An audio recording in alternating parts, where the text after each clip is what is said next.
I'm Max Pringle with these headlines. Police say a gunman in a bulletproof vest opened fire on the streets of Philadelphia, killing 5 people and wounding 2 before he was taken into custody. Donna Warder reports. 5 people are dead and 2 are injured after a gunman opened fire on the streets of Philadelphia. Police Commissioner Danielle Outlaw says the gunman wore a bulletproof vest and carried an AR-type rifle and another weapon as he opened fire Monday night, killing 4 adults, a male between 16 and 21, and wounding a 2-year-old boy and a 13-year-old boy. In a news conference carried by WPVI in Philadelphia, Outlaw says there were police nearby who chased down the gunman as he continued to fire. Thank God our officers were here on scene. They responded as quickly as they did. Outlaw says the gunman is a 40-year-old man, and police say one victim was chased into his home and shot to death. A second person was also taken into custody who may have returned fire at the suspect, but police don't know whether there's a connection between the two. I'm Donna Warder. Meanwhile, in Fort Worth, Texas, police say yet another mass shooting left at least 3 people dead and 8 others wounded. Fort Worth police said 10 of the victims are adults and 1 is a minor. Officers discovered multiple people shot in a parking lot and took them to the hospital. Police were still looking for a motive. According to the Gun Violence Archive, the Fort Worth mass shooting is one of at least 6 mass shootings in the first 3 days of July and one of at least 341 mass shootings in the nation this year. The Philadelphia and Fort Worth mass shootings followed another one in Baltimore that killed 2 and wounded dozens over the weekend.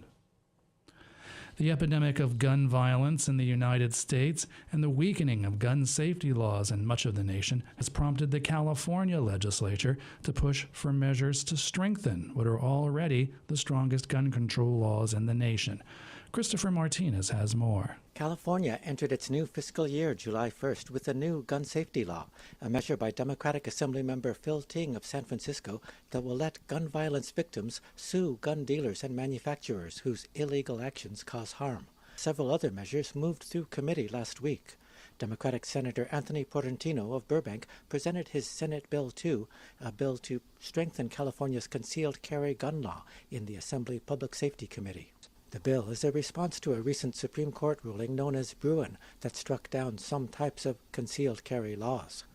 One provision of Portantino's measure would set a minimum age of 21 years to get a concealed carry permit. The bill was sponsored by Governor Gavin Newsom and State Attorney General Rob Bonta.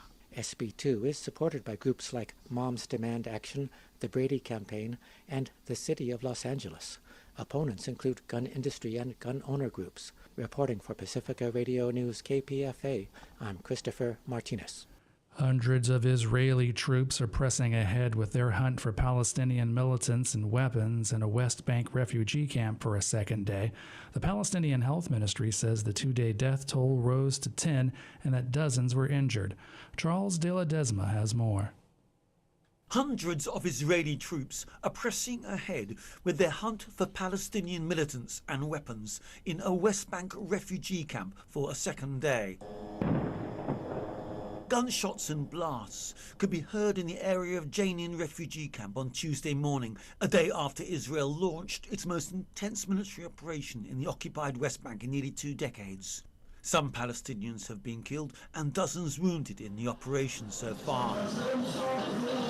While on Monday night, hundreds of Hamas supporters gathered in Jabalia in the north of the Gaza Strip to show solidarity with Palestinians in the Jenin refugee camp.